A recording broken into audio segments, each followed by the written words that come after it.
most common nail tech mistakes, overfiling the sidewalls. Let's talk about the best nail shapes for durability and how to shape them correctly. Hey nail enthusiasts, I'm Erica, owner of Erica's ATA, and here to help you elevate your nail game and refining your nail shaping skills with an e-file. There are so many nail shapes, and nowadays people love trying new shapes. In this video, I'm gonna help you refine your nail shaping skills using an e-file, so you can work faster, protect your hands, and create stunning, long-lasting nail shapes with ease. Whether you're transitioning from hand filing or just want to improve your technique, I'll show you the best e-file bits, the right angles, and the key mistakes to avoid. Let's get shaping.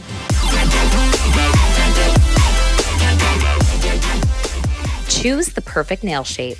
Nail shapes for short nails, round, oval, and squoval. Nail shapes for wide fingers, almond, oval, and stiletto. The best nail shapes for durability and strength, square, squoval, and round. Almond. Let's go ahead and take down some of this length using the Erica's carbide bit at 20,000 RPMs or more. When you're reducing the free edge, this is way quicker to use an e-file versus a hand file, and you want to position your e-file at about a 45-degree angle. Now that you have your desired length, find the center point of that nail and work your e-file from left to right. If your bit feels grabby or jumpy, be sure your bit and angle is placed on the underside of the free edge, especially when you're working up the right side of the nail. The goal is to rough in as much of the shape as possible that you want to finish file. This saves you time and your hands wear and tear. Speed will come with practice. Just keep working on your angles and making sure that carbide bit isn't grabbing. You should just be gliding over and roughing in that shape that you desire. Lovely. Now that we've roughed in our almond with our carbide, we're gonna take our Erica's diamond hand file. For gel, I recommend a medium. Acrylic, I recommend a coarse. And we're going to work on the free edge on the sidewalls. We wanna make sure not to hit that point because that's the desired length our client wants. Use the file and pull down to that point without touching the point. Remember, almonds are rounded on the edges, so keep that in mind as you're visually getting the idea of how you want your almond to look. Sometimes we just make it more complicated. Choose the tool that's right for you and the cuticle. If you're still struggling and like, Erica, I travel the world teaching e-file classes. I love dry manicuring. So get connected, come to our website, Erica's ATA, see where I'm gonna be next. Let's talk about the free edge of the nail. So what is the free edge? The free edge is the part of the nail that's no longer connected to the skin or the nail bed. It's literally the part that's free because it's not attached, hence the name free edge. This is the only part we should be shaping, filing, or extending to ensure that we don't cause any damage to the natural nail. Now, here is the mistake I so often see, and it's angling the hand file into this lateral fold area and starting to dig the file deep inside that lateral fold. Eek! This is actually cutting into the natural nail plate, you guys.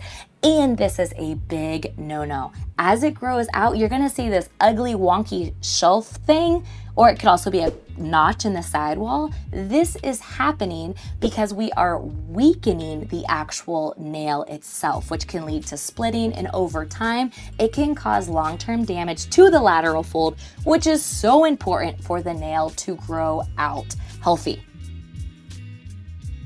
Round. We're gonna quickly take down our length at 20,000 RPMs. We're using the Erica's carbide and we're making sure we're at a 45-degree angle going straight across. Gonna quickly remove that length, working from right to left underneath that free edge. I'm now gonna do little taps to perfect that rounded shape that I like. I'm gonna take off the corners just slightly and then start working towards the desired rounded shape that I personally like. If you're not confident doing this with a carbide because you're finding that it's catching, practice makes better, but you can switch it out to a sanding band or diamond and play with your speed and angle to see what works best for you. Carbide will always cut quicker, and I recommend sticking with it. Small little taps as you roughen the shape and then going in with your hand file to do the final shaping, only working on that free edge. Square. We're still at a 45-degree angle going straight across. Apply even pressure from left to right and be sure you are fully committed. None of this half-hearted attempt. We want to ensure that we don't lose control.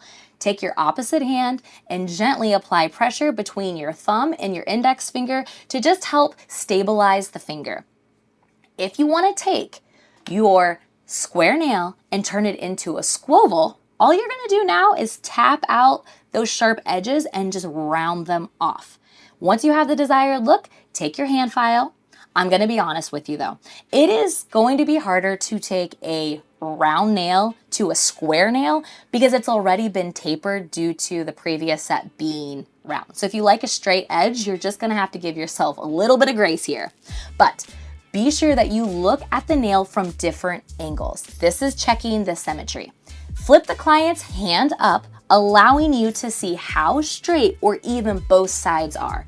Adjust your filing so that the nails look visually straight. It's important to look at it from different angles, not just you as the tech's angle, but also from your clients. We want them looking straight.